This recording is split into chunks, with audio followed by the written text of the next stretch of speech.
The Goat House is back with my absolute favorite draft picks from the entire 2025 NFL Draft. Plus, I'm giving you bold season predictions for each of these rookies that we're talking about. Really excited about this one. Let's take a look at what I got. The Steelers selecting Caleb Johnson, the Iowa running back, in the third round. Easily one of my favorite picks in the entire draft. I actually had him ranked as my third running back in the draft. I had Ashton Jeanty, Amari Hampton, and I had Caleb Johnson, which seemed to be a little uncommon to have him over the other guys, just because the pre-draft workouts mainly. I think people overthinking things, but Johnson has incredible vision, can hit home runs, has the size, the physicality, plays a lot faster than he timed fast enough. The Steelers are going to use him a ton. He's going to be that lead back. You hear Mike Tomlin talking about Caleb Johnson, like this is a workhorse, full load type of guy. He's getting amped up, so that's getting me amped up. This is going to be their lead back. I think it's a perfect fit. I thought it was a steal in round 3. So it's not bold saying he'll be the lead back for the Steelers. I think a lot of people are expecting that. I think people are thinking almost like an even split. I think Johnson's going to get and Warren's going to play. You got to play Warren, but Johnson's going to get a hefty load. He really is. Using those fresh legs, it's not Najee Harris anymore. They're going to use him. But my bold take will be he'll be top 3 in rookie rushing yards. And that might not be super bold, but I'm saying like he's clearly going to be top 3. 3 might be the floor. Ashton Jeanty, best bet to be that top guy. And I love Amari Hampton. I love him with the Chargers. But what's the splitting situation like with Najee Harris? Caleb Johnson could be that number 2 running back. He really could. And will they lean on the running game, the Steelers, this year? It kind of feels like they could. That's kind of how they're built, under Arthur Smith and what their just current offensive situation is from top to bottom. That's what it feels like. So Caleb Johnson's going to go off this year. People are going to regret not having him as their third best running back behind only Jeanty and Hampton. So I absolutely love that pick. Trey Harris going to the Chargers in the second round. This is mainly because of fit. I absolutely love this fit. This is exactly what the Chargers needed, but I am on record before the draft saying Trey Harris is a first-round talent all day. I said it multiple times. This is a first-round receiver. He's a second-round pick because he had an injury this year and the previous year, but it's not like their full-on seasons were lost from the injury type situation. So he's just got to stay healthy. I think he can do that. There's nothing that says like, oh, that's going to be a problem. That part of his body is going to be a big-time problem. There's nothing really that really says that. It could have been just playing it safe type situation in college, and he just feels like he fits the NFL game much more than in college. That Ole Miss offense really limited, I thought, the routes the receivers were running. So he can run any route. He can make any catch. He'll catch it over you. He's a physical dude. That will make those big-time contested catches. But where he is so underrated is after the catch and with his quickness. People see he ran a 4.5. He plays so much faster than that. He is so quick getting in and out of his breaks or after catching the ball. He'll break tackles.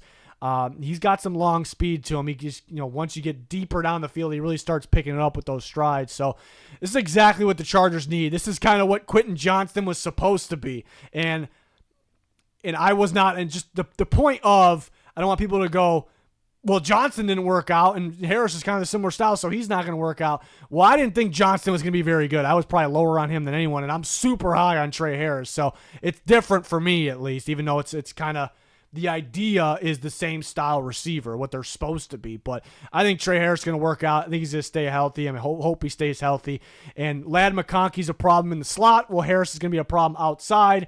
Them adding Amari and Hampton, the run game is going to be a problem. It's going to create, open things up for the passing game, which could result in Trey Harris going off in a perfect fit with that Chargers offense. So I think the starters will be McConkey and Trey Harris. McConkey in the slot, Harris out wide. And then we'll see good amount of snaps probably from Mike Williams as well. But then you have Quentin Johnson. You have some other guys as well. They drafted Lambert Smith. But my bold take is it's pretty piping here. Pretty piping hot. I think Trey Harris could lead all rookie receivers if he's healthy. I'm banking on him staying healthy. I think he can lead them in yards. I really think that could happen. Ted McMillan's the favorite. He definitely can do it. He's super productive his college career. Arizona threw the shit out of the ball, though. Like a lot of passing attempts. Panthers, they have a lot of running backs. They run the football a lot. It feels like a run-first team still. And McMillan, how will he be able to separate right away? I think he'll be fine, but Harris actually a little bit better of a separator. And then Matthew Golden, love that pick for the Packers. They have such a long list of receivers. I think they can continue to rotate, even though he can be that receiver one. I think as long as he's healthy, there's going to be a high volume of opportunities and big plays from Trey Harris because he can catch when he's not open. He can get open down the field, and he can actually. He's really good actually after the catch, in my opinion, from what I've watched. So that is a sneaky good one, but a risk. If you're, if say you're in fantasy league, dynasty league, it's a risk because of the injury concern. But it's a legit prospect that the Chargers got. That's an absolute perfect fit. Cam Skattebo going to the New York Football Giants in the 4th round. Love that pick because, he's a very likable player. He should have went in the 3rd round. This is a guy that's a plug and play, instant impact in the running game, the passing game, everywhere. And the Giants weren't afraid to go get better at the running back position, even though they have an up-and-comer in Tyrone Tracy, who was pretty impressive last year. But they go and get Skattebo. I think it's a 1A, 1B situation. I felt like I was higher on Tracy than pretty much everybody last year. I rank him, top 7 back. I think I had him ahead of Corum, which was people were floored by that. So I like Tracy. I still do. I think Skattebo's better. I think he's going to be more of a problem. I think teams will fear the running game a little bit more with Skattebo in the game, and he can catch the ball. He was super productive, even downfield making plays. So this is a big-time value pick, a very likable guy, a guy that it just feels like a guy Brian Daboll would just have to have in the game as well. So my take is he ends up clearly being the Giants running back 1, even though Tracy would be a big factor in that, and leads the team in rushing and rushing touchdowns. I think he'll be productive through the air as well. It's hard to say he'll lead the entire team in any touchdown because Malik Neighbors, what he did, finding the end zone last year. But Skattebo could do it, but I think he's that guy. With that easily, I think he's not just one of my favorite picks. I think he's easily one of everybody's favorite picks in the entire draft. Jaden Blue going to the Cowboys all the way down in the 5th round. That was an absolute steal. You guys had to know this is going to be on the video because I hyped up Jaden Blue since very, very early in the process because he's got incredible vision and he's got a home run ability. He's got elite athleticism at the running back position, and he's damn good running routes and catching the ball out of the backfield and downfield, even lining up as a slot receiver. So I think there's going to be a good share at the running back position here. Javonte Williams, I think, could end up being better than people expect. He could be more of that every down or starting running back and more the workhorse type. But then you have Jaden Blue, who I didn't know mix those two together. But then you got Miles Sanders, you got Phil Mafo, could be a little sneaky. So my take here, I'm not expecting Jaden Blue to lead the team in carries. I think Javonte Williams will start. He's a guy that can handle a full load. Blue doesn't really have the body to go full every down, right?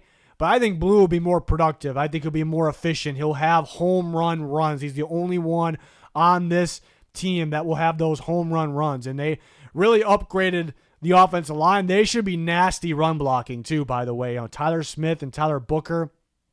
These guys will open up some holes for Blue, and he's a guy that sees the hole, and if he hits it, he could be gone. And they don't have a long list of receivers, too. They could use both Blue and another running back like Williams at the same time. They can line him up, in the slot position. So I think he'll be very, very productive if you combine the run and the pass. But I think he'll will not lead the team in carries, but because the explosive long home run runs they have, and because they want to have him on the field on passing downs, but they don't want to get too obvious, so they're going to have to run the ball in what looks like passing down situations, I think he'll be super productive.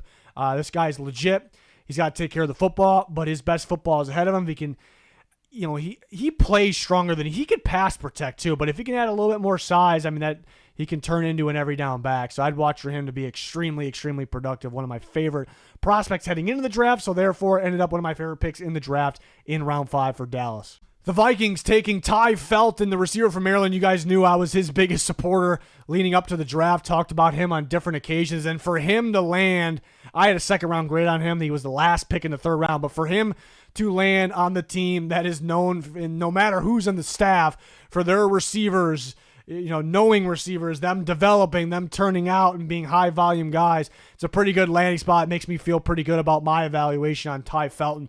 And the Vikings offense is one of those offenses that they're not going to use 2 receivers and then the rest of the guys get chump change. No, they get a high volume out of several receivers. It's not just Justin Jefferson and Jordan Addison.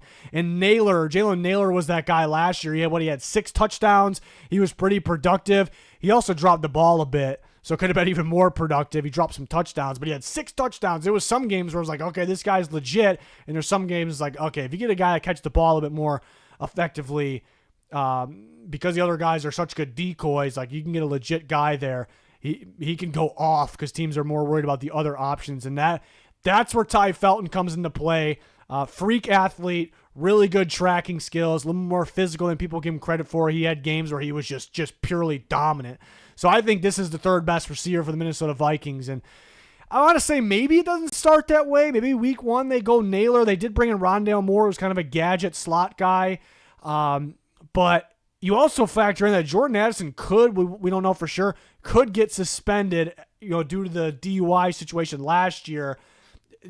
NFL seems to be a year late on those things, which is really odd. I don't know if I really agree with it, but whatever. So factor that in as well. So I think Felton will be pretty productive. He'll be in that Naylor role from last year, passes up Naylor, more productive yardage-wise than Naylor was last year, I would expect. And if Addison does get suspended, this will be the receiver too, and he'll be very, very explosive, very productive, I wanted to say, while Addison is out. So I think Felton's legit. He's perfect. Another one of those Viking-style receivers, Justin Jefferson-like body, athleticism, big playability. He's not gonna be anything near Justin Jefferson, but you get what I'm saying. So, but it just was one of my favorite picks because he was one of my favorite prospects, and he happens to land on my team, the team that just knows receivers, obviously. So that's a lot of fun. The Dolphins selecting Ollie Gordon and all the way down in the 6th round, the Oklahoma State running back. And I talked about it a million times. He was a guy that was growing on me the last month going into the draft just because I'm going, watching tape and I'm going, 2023 Ollie Gordon can come out again with the right team. And he was elite then. And the Dolphins are absolutely the right team. I'd say the Dolphins or the Niners probably were the absolute right team. The more and more I think about it, the Dolphins are the perfect absolute landing spot for multiple reasons. But I talked about it before. Ollie Gordon 2023, Oklahoma State ran a lot more outside zone, and he thrived in that. And then they changed for whatever reason. Oklahoma State's been a little messy recently. They changed it, and he was still very good. He just wasn't as good. And you would think by looking at the big body guy, looking at him, that he's not an outside zone guy, but he is. The Dolphins run outside zone. They're also missing that big body physical running back. They moved on from Mostert, and Gordon's more so the big body guy. It's just something they do not have.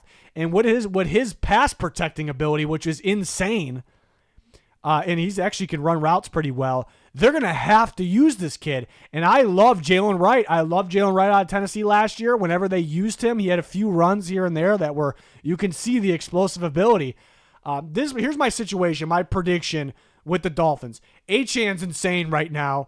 He's the running back 1. He's not an every down back. You don't want him getting beat up. But to me, it's Wright is Achane's backup. If Achane goes down, Wright is the starter. Those two guys are here. But the running back 2 behind both of them, whoever the running back 1 is got to be Ollie Gordon with his physicality, his ability to take a beating or deliver the beating, his ability. He can run routes. Again, you can line him up anywhere. He can run routes. But the main thing, the pass protection ability, he is going to play. He's going to play a lot. And it's a perfect fit. We might see flashes of that. It doesn't mean elite NFL Ollie Gordon, but an elite college football 2023 Ollie Gordon. So I'm super excited about that. This running back room is ridiculous. Madison at running back 4. So bold take. Will take over as running back 2. To me, he fits Miami better than Oklahoma State, which is a fact. The recent Oklahoma State. And I feel like that's something that people are not talking about at all. We need to hear that type of stuff here. So love the fit. Love the pick. Absolute steal. I thought he could have went in the 3rd, maybe early 4th. So one of my favorite picks because of value and because of fit in the entire NFL draft. And you guys knew my guy Corey Krosky-Merritt was coming, the Arizona running back. He slipped through him as a steal, an absolute steal in round 7 for the Commanders because I thought he was a round 3 talent, and I'm sticking to that. But it's not a surprise that he dropped because due to eligibility issues, he only played 1 game this year, so you have to go on the 2023 tape. And he's a little bit older, a prospect. And it is risky because how many times do we see, like right now, we're talking about guys we just recently did a 2026 mock draft. We're talking about guys that are supposed to be great, but sometimes, a lot of those guys don't end up being great, and then their draft stock falls, and they don't pan out. So I think teams are worried. We have to go on 2023 tape here. What if he's not the same player? I mean, he dominated the East-West Shrine game, won MVP there. Not that means a whole lot, but This guy's just got it. You watch him on tape. He sees the hole. He hits it. He's so explosive, can make people miss. When he was on New Mexico, when he played the full season, you worry about the competition he played, but he dominated against Texas A&M. He dominated Boise State, Fresno State. I mean, some of the best runs were against those teams, too. So, and the Commanders needed a running back. So, on top of this being a steal, a fit, they needed a running back because Brian Robinson, even though he's solid, he was a little underwhelming last year. And they started mixing in Rodriguez a bit, a little more than expected just because they're trying to find more of that running back. And Eckler. Eckler is locked in as that running back, too. He's not a starter. He's a pass-catching back, so no matter who's starting, he's going to be running back too. I think chances are they start because Brian Robinson, he's a good back. He's underwhelming. Sometimes struggles to hit the hole and doesn't have a lot of juice after it, but he's going to start. It's hard to see them start a round 7 running back, and they do have other options. McNichols and Rodriguez are decent, but I think Krosky Merritt starts as running back 3. I think they will see it. They will know. They will know we got something in this running back that has a ton of juice, something we do not have at the top. So I actually think, I guess it's bold because it's a 7th round pick. You're going to flip Brian Robinson and Ja'Cory Krosky Merritt at some point during the season, and Eckler will stay at running back too. So a player I'm really excited about. I love that landing spot. That is, when he was still on the board, knowing he's my favorite player still on the board, I'm looking at who's still picking in the draft. I'm like, that's the spot I want him to go. I want him to go there. He went there. It's one of my favorite picks in the entire draft. Hopefully he works out. It's a guy that can't have anything, he doesn't have injury concern, but if he gets injured throughout this preseason process, then he's not going to get much of a chance because it's a round 7 pick. They're going to go, well, we don't have enough room on the roster. So something like that can't happen here, but I know the talent is for sure there with Ja'Cory Krosky Merritt, something I'm excited about. Talk about some defensive players. JT Tuimoloau. You guys heard me rave about him all offseason. One of my favorite players in the draft. The instincts are eye-popping at the edge position. He just makes an impact in so many different ways. He can do so many different things, and he was underrated because of that. But the Colts grab him in the 2nd round. Is it tremendous value? Maybe not. I mean, I'm on record saying I would have taken him late first, but they get him. And to me, I think he's a starter along with Latu, their 1st-round pick from last year. Pay's been decent but very underwhelming. And Abukam's pretty solid as well, but he kind of perfectly fit Gus Bradley's defense. So that's something you got to remember, too. They bring in Lou Anarumo, really good defensive mind. Who's Lou Anarumo's pass rusher? It's Tuimoloau. That he handpicked that guy. He didn't pick any other guys. Doesn't mean he's for sure he's their number 1 guy. No, but it's the guy he wanted for his defense. I think he's their 2nd best one, so that means a starter. But I'm actually going to say my bold take is he finishes as we're going to be going at the end of the year. That is their best pass rusher. I don't know who's going to have more sacks. Maybe Latu is more likely to have more sacks. But Tuimoloau, he does so many different things. Like his ability to stop the run, read the run, stop the run, read the pass, drop back, the pass deflections. He's gonna rack up tackles. The pass deflections, sacks. He can win with power. There wasn't a ton of guys in the draft that can win with power this year. He's gonna get after the quarterback.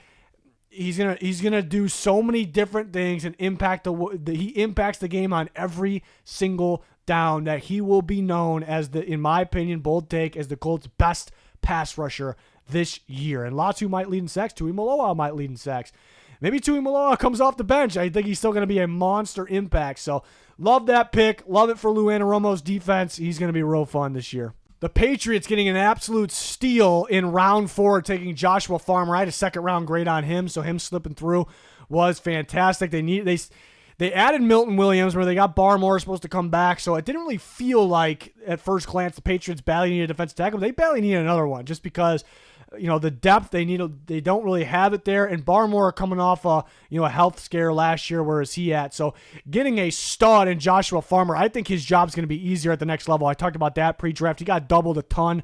Florida State was very underwhelming this year, so the focus on that defensive line was just block that guy right there. And he still blew up plays. He has elite length. He's got a high motor.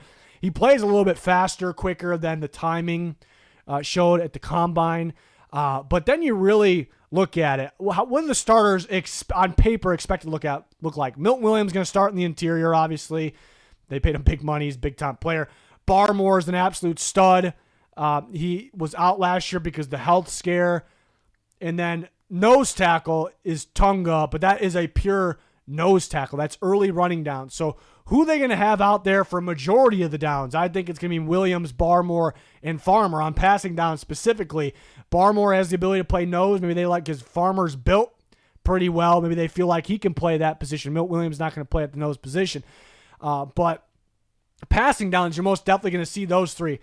So those guys, including Farmer, and he'll back up Williams. He'll be the top backup for Barmore. He's going to get a high volume of reps. But then you factor in, again, Barmore is still, like, they're still trying to get him going, getting back. It was, I don't think they're going to push him. I think maybe he's full go all year. It's a strong possibility. But they also could kind of take it easy with them at first or all year, kind of focus on the future. So I actually think Farmer could end up being, if you take the entire year in snaps out of these interior defensive linemen, he could end up being second in snaps. I think Milton Williams will lead. Even Milton Williams was kind of like in and out for the Eagles last year. So I think we're going to see a rotation here. You're going to see a lot of these guys making it. I think Farmer will be a big-time impact right away. I think, again, I labeled him as a guy that's going to be better in the NFL than he was in college. I thought he was pretty damn good in college. I think it's going to be easier on him in the NFL, actually, because the amount of double teams he saw was just stupid at the last level. And it's just, no NFL team's going to go, we got to double Joshua Farmer. No, when seeing Milton Williams and Barmore and Christian Barmore, I don't think so. So love that pick because the value is a player that I really liked. I see the upside, and I think he's going to make an impact right away. Eagles taking Andrew Makuba. I love this one. It's one of my favorite picks because, well, Makuba was on my guys list. I was a huge fan, but I love this fit so damn much. This is a perfect CJ Gardner-Johnson replacement. Absolutely perfect. Super instinctive. Can get downhill. Blow up plays in the backfield. He can play multiple alignments like CJ Gardner-Johnson. He can play strong, free, split safety, and he can play in the box or the slot. It's the same things. And he was awesome in that Texas zone coverage defense. The Eagles are a big zone coverage defense. It's a perfect fit for several reasons. He's going to start with Blake and Shimp. They'll use other guys, but this is the safety duo right here. Obviously, you have DeJean in the slot, but he's going to make a match. It's just, I think he's going to be the best rookie safety this year. I think with the collection of different traits, different things that he brings to the table with his instinctiveness and be able to get his hands on the ball in the passing game, and you factor in the Eagles' defense is perfect for him. Perfect. They develop, they elevate everybody they bring in. The defensive line, everyone's going to create plays for him. He's going to get his hands on the ball. But again, how he gets downhill and how he's involved in the run game and the way he tackles, it's just, he's going to be known as the most well-rounded best rookie safety this year, in my opinion. I could totally see it. I feel like he's very, very pro-ready. So he's going to be awesome for the Eagles. It's an absolute perfect fit. And the Falcons taking Xavier Watts in the third round, the star safety from Notre Dame, could end up being the best safety this year. Love this pick. And, I mean, just right when they drafted him, I'm going, Bates and Watts. Like, are you kidding me? I mean, to me, Bates is the best playmaking safety in football. That's my opinion in terms of just takeaways over the years, being able to get his hands on the ball, being that playmaker. And he punched a lot of balls out last year, creating fumbles. And that's what Watts did his whole college career, maybe one of the best we've ever seen in that category. So putting those two guys together, that makes me feel all warm and fuzzy inside. That gets you jacked up. I mean, it's something different, but it gets you excited. So they got a pretty good group, too. I think it'd be Bates and Watts. They had to have Watts for a reason. They have Fuller. That's a pretty good depth safety. We'll see him play a bit for a depth safety. And they drafted Billy Bowman, but I think we'll see him play in the slot a lot, but he also could play, he played every position, in terms of free safety, strong safety, slot corner. I think we'll see him play in the slot a lot, but he also can back up these guys at safety, Billy Bowman Jr., that is. So, and then my take is, I don't know if it's that bold, but I think Bates and Watts, I think they will crush every other safety duo. I'm tempted to say those two guys alone will crush every other secondary in the entire NFL in takeaways. They are going to get their hands on the ball when it comes to interceptions, but when it comes to fumbles as well, creating or recovering fumbles, that is going to be a lot of fun. So one of my favorite players in the draft, excited he landed a really good situation. Big Xavier Watts fan. I was a huge Jesse Bates fan coming out of college too. I felt like I had a first round grade and I was extremely high. So I'm excited about those guys. So I like this video. So it wasn't just there was a ton of favorite picks. I picked out my favorite picks that I also feel good about year one instant impact, that I also feel good about a bold prediction about them exceeding expectations. So we kind of took it up a notch here with the idea of this video. So really excited about it. But let me know your guys' thoughts. Everyone will have different opinions. Give me your favorite picks and the bold predictions, either or both, in the comments. It'll be fun to see. But that'll do it for this one. Thanks everyone for watching. Goodbye.